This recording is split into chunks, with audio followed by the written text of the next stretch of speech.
Yo, welcome back. Today we're looking at the things that are most affecting music artists, and the last one, based on Perplexity, doing a deep dive, was the streaming, lack of money going from it, and the music pay porn. And we addressed that, and this one's heavier. This one is the mental health effects. So this is all deep dived, so it should be as accurate as possible. So we're just going to have a look through it. The second greatest pain point facing independent issues today is mental health crisis, a devastating epidemic that affects 73% of independent musicians, making them 3 times more likely to suffer from clinical depression than the general population. This crisis manifests as an interconnected web of anxiety, depression, suicidal ideation, and substance abuse, driven by the unique pressures of pursuing a creative career in an increasingly hostile economic environment. So this graph is showing us that it's dramatically higher rates than the general population, like especially young people. At 25% in the general population, there's towards 8%. Obviously, this is what's recorded, so there'll be some undiagnosed people. But general issues, 24, again, 73% in musicians. Anxiety, 70%, depression, 70%. So it's basically 70% and above, whereas the general population kind of hovers around 25, 22.5 as an average. The mental health statistics reveal a professional psychological crisis. 73% independent musicians struggle with mental illness, representing approximately 7 out of every 10 artists. I didn't think it was that much. 80% of young musicians aged 18 to 25 are the most vulnerable demographic. 30% of professional musicians report low mental well-being, with 41% of music students showing negative mental health indicators. Like when I was at uni, I didn't think it was that bad, but people probably don't talk about stuff, but this is a shame. Musicians are up to 3 times more likely to experience mental health issues than the general population. The mental health emergency, perhaps most alarming, is the disproportionate impact on young artists. So 4 out of 5 musicians between ages 18 to 25 report experiencing negative emotions such as stress, anxiety, and depression in relation to their music creation. This statistic represents a generation of artists whose creative dreams are being systematically destroyed by mental health challenges before their careers even begin.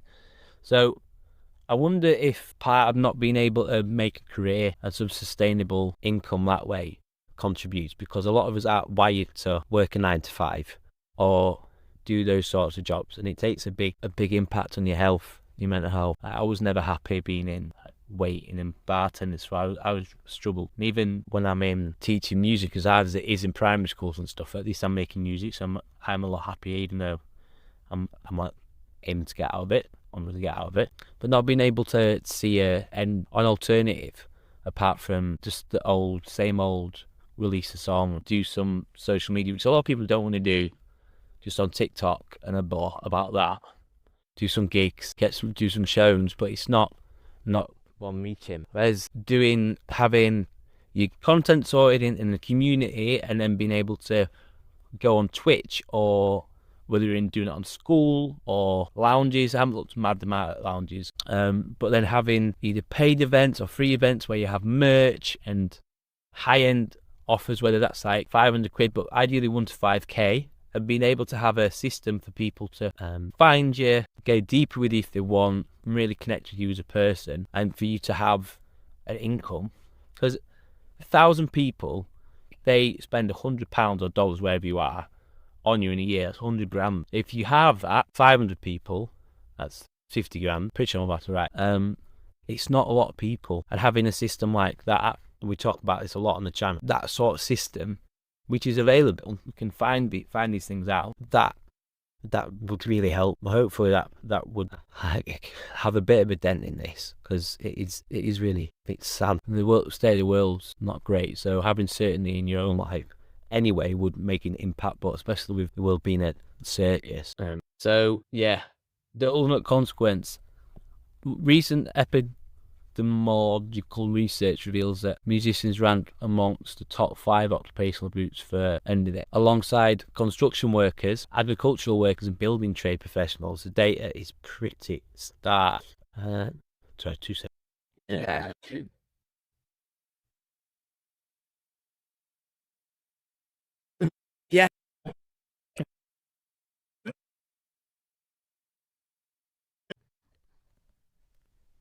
Right.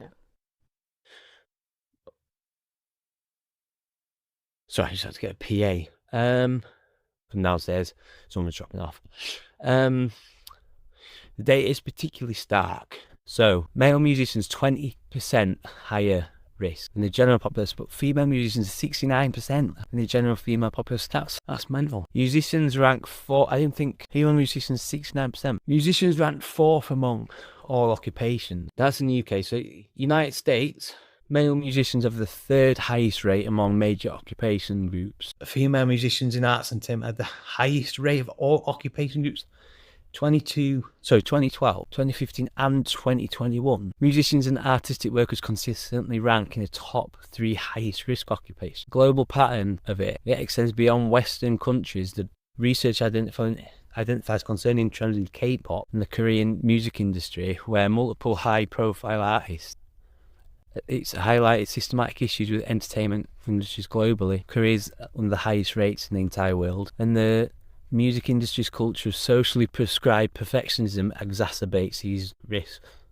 Which is kind of, isn't it funny how with music and songwriting, you're oftentimes writing about the most human parts of it, but then the industry culture is the opposite. I might be really slow on the link, but I've never kind of put two and two together like that. I think maybe because it's like as a whole and seeing what the effects appear to be. No, it's not right. So the key mental health factors.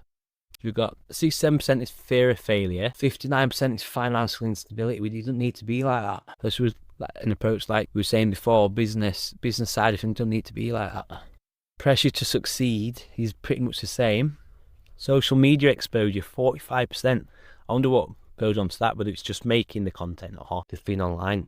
Like people are sandwiched out there. Like irregular work patterns, finances again, substance use risk. But substance use risk, I am obviously no expert. Well, not risk, you don't know that. I'm not an expert, but that's an effect from what I understand.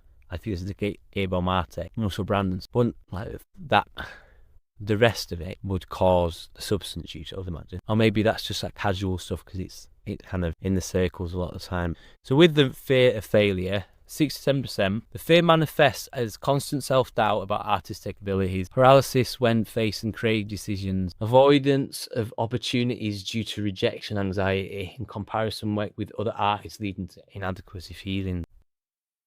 And it's a lot of it is wanting to belong in it.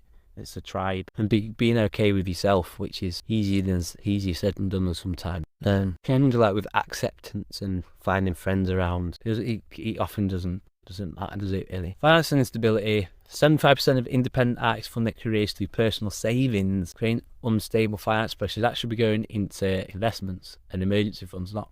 Well, 70% earn less than 10 grand annually for music, forcing reliance on family and partners. The guilt of pursuing music instead of a proper job becomes psychologically devastating. Yeah, guilt. I guess because people are relying on you. You kind of feel like a bit of a child, don't you, if you're not earning a lot and you're having to sofa crash and ground for money. 82% of earnings is unstable, very unstable. The pressure to succeed. 50% of musicians report pressure to succeed. That comes across with social media demands for constant content creation and engagement. It's really easy to get obsessed with the vanity metrics, especially if you don't have the business things around you and other metrics like, are you speaking to people? How many times have you sent your lead magnet, or like your songs, your community? How many people are you talking to in communities? How many people are you talking to in other communities? And having general relationships, I can often be like hyper focused on, I got 1,000 views when it really it's 1,000 people. So a lot of people. Even if you had I've got some at the moment, some of the videos got one person watching, or 2, 3, maybe 5. They're like a small group of people. But family and societal pressure to demonstrate financial success are heavy, especially if they're not in it, or certain societal things they expect you to be doing, and that can be difficult. Is it enough as it is at the moment? Like, it's ridiculous. Even just going to the shops, if you're on an average wage, you can't just be spending just on random stuff. You're going to, going to the shops. It's crazy. He's at least in the UK anyway. The need to maintain personal personas when struggling privately. Yeah. Occupational hazards research. It identifies specific psychosocial work characteristics, heightened mental health, profound emotional precarity, irregular income and opportunity, vulnerability to social media exposure and public criticism, touring and travel emotional strain affecting relationships and stability. Maslow hierarchy needs to get kicked in the nuts here, innit? Investing life and identity in a precarious dream with uncertain outcomes, irregular work patterns and late night disrupting personal relationships, and your circadian rhythm, that can definitely affect things as well. The anxiety and depression epidemic, the prevalence of clinical mental health conditions amongst musicians is staggering. So 70% of musicians experience anxiety, 33% experience panic attacks, 67% experience depression, which is 3 times higher than the general population. 42% of main career musicians have clinical depression. Main career musicians compared to only 26% of the groups. I really didn't realise it was this epidemic. Music and art students report significantly higher anxiety and depression than other student populations. Mental health issues created a self-perpetuating cycle. So 1, financial stress triggers anxiety and depression. 2, mental health problems impair creative performance and professional opportunities, which I guess that's a cycle of like doubting yourself and think, I need to do this, need to do that, but I can't. Reduced opportunities worsen financial instability, yeah. Increased isolation, remove social support system. A lot of time we're working on our own, aren't we? Writing at different hours of the day and after work, at night, that sort of thing. Substance abuse becomes a coping mechanism, creating additional problems. So yeah, kind of what we've seen before. The arts and entertainment industry ranks as the 3rd highest for substance use disorders. Patterns include 13%, 0.7% report illicit drug use within a month. Over 10% engage in excessive alcohol consumption monthly. It's really, especially if you work at bars and stuff, a lot of people doing that. It's easy just to put that on your own tab when you're working. I used to do that, and then your wages go down because you have drinks at work, and then you don't have enough money, and then your hangovers up like quite a few times a week. It's not good. Substance use is often associated with mood management and coping with industry pressure. Research on popular music reveals 41.6% of songs containing substance use, with music itself potentially contributing to normalisation of drug and alcohol use as coping mechanisms and the pressure actors. I do also wonder as well, like what the filter to what goes in songs is, because you don't get a lot of, or too much, other than the bitch hoes, like drugs, love stuff. I know love's different than drugs, but there just seems to be a filter, I think, in terms of what goes into music and what's allowed on radio. So maybe that's, I'm not nuanced enough in that, but maybe that's at least a factor, contributing factor to that one. Support system crisis. So the demand for music industry specific mental health support has exploded. Music Minds Matter reports a 200% increase in people seeking support over the past 2 years. 84% of musicians prefer help from someone with industry experience. Help musicians notice a 22% rise in mental health support requests as early as 2016. And despite high demand, significant barriers prevent musicians from accessing mental health support. Over half found it difficult to get help. Financial barriers mean many musicians can't afford private therapy. It's difficult enough to get chuffing, go to your dentist on the NHS, isn't it? In terms of finance, especially if you're not earning money from your music and the economy. And there's like compounding factors. Eligibility requirements for free service. Music Mind Matters requires 40% music income and less than 10% savings. So if you're not making 40% through your income, and even if you do, if you've got more than 10 grand, they don't help. I don't limit resources. Geographic limitations. Most specialised services are UK and UK focused, US focused. So guessing a career example is a big issue. Stigma around seeking mental health support in creative industries. Sometimes, well, it's kind of with the starving artist, and know when there's a bit of a poeticism around mental health and creating art, maybe that kind of feeds into it. Like, you make better art if you're a bit on the edge. Students and emerging artists at greatest risk. A mental health crisis begins before professional careers start. So 41% of music students report negative mental well-being, the highest rate among all career stages. I didn't realise it was like that at uni. Music and arts students show significantly higher anxiety and depression than general student populations. Maybe because it's part of it, like you were saying earlier, in terms of what the path is. Maybe because you go do law or something at uni, you know what the ladder is, you know what you can work towards, what the institutions are. There isn't that in the music scene if you're an artist, of instability. 40% of musicians with very negative mental well-being are likely to leave the industry within 5 years. The data suggests the mental health crisis is driving talented individuals away from music careers before they fully begin represented devastating loss of artistic potential, and maybe more mental health issues because, like I was saying before, a lot of artists feel like, I can't do 9 to 5. But if they have to do it, that's like you're kind of killing part of yourself. Industry recognition and response. So several organisations have emerged to address the crisis. So if you're or you know of anybody that is suffering with any of this, these would like people to get in touch with. Music Minds Matter UK. It's a 24/7 helpline, counselling services, serves entire UK music industry. Free services for eligible musicians, like I was saying before. Experienced 200% increase in demand. Music Support UK focus on addiction and mental health. There's peer-supported model with industry experience. Weekday helpline services and training programs for industry professionals. In the US, financial assistance for treatment, the mental health and addiction recovery services, and emergency financial aid for counselling and psychiatric care. The academic research and advocacy. So University of Westminster conducted the largest study of its kind, surveying over 2,200 music industry professionals. I've seen that's been referenced in this. Goldsmiths University published the first global epidemiological study of musician rates. Help Musicians UK funded extensive qualitative analysis feeding to the Music Minds background. So the cost of inaction, industry brain drain, mental health crisis threatens the future of the music industry. So 40% of musicians with severe mental health issues may leave within 5 years. Young artists are abandoning careers before they're fully developed. Creative potential is being lost to preventable mental health crises. The music industry loses professionals. Humanity loses human beings to it. And then music. And I think that's humanity in a way with career abandonment, because if you're not doing one of the things of the thing that really lights you up, it's yourself, those around you, the planet loses out on all the good that can come from it and the power that you're in by doing it. You'll hear about people's genius and how it's focused on one thing. And if you take that person out of the genius, they're kind of an average Joe, or can be an average Joe. You take LeBron James and put him in behind a base. I don't know, he's not going to be Thundercat, but you put Thundercat behind the basketball, maybe he's amazing, to be honest. With a guy that wears shorts like that, he's amazing.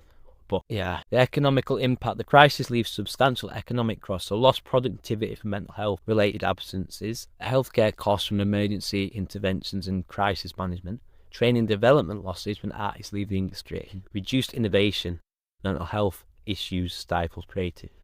So, pretty bleak, innit? All these are, if your friends getting this acumen and awareness around how you do things. It's something I was mentioning earlier, maybe, but selling is like you go, you know, if you paid for private healthcare operation, I don't think they fleeced you out of the money. You collaboratively give you the money. It's same with music. We've all received whether it's Diva thing or getting touch on favourite artists. 100% it can be horrible, and I think a lot of people, when people hear sales, think that will kind of repulse to music, because we can make a living out of this and we can make an impact. And it goes back to 500 fans, pounds, dollars a year. It's 50 grand. That, at least, is a lot. By studying, you see people like Youngbloods are doing. He's at 100 million. He's going for, but you can do it yourself. It takes, but because that seems to be the big thing. Well, a lot of the big thing is the finances and the it and the having a life that serves your life. We can do it.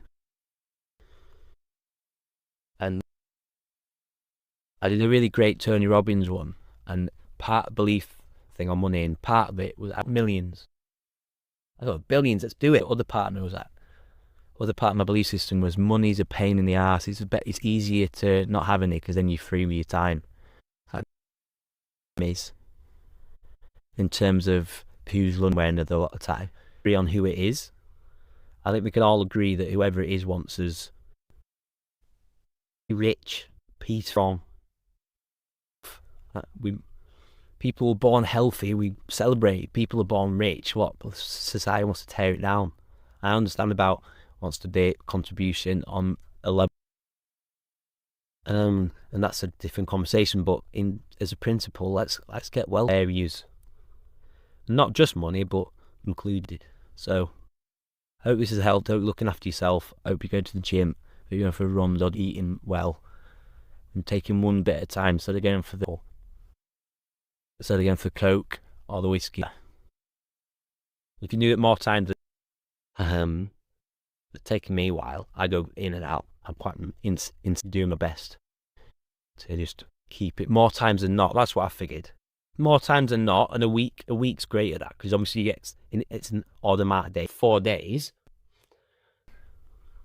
Goal, whether into manifestation or you get a bit more practical with things. Having some sort of aim, get there. In terms of money, Rich Dad Poor Dad gets a lot of stick, but it's one of the best money books I've ever read. There's an audio book. It's brilliant. Even things about athletes and liabilities. I think that like house as an asset's a liability. You're renting it, and then you maintaining it is less than the rent you're getting, and the mortgage you're paying if you're getting it. It's even things like that and getting emergency funds and invest, and he's brilliant.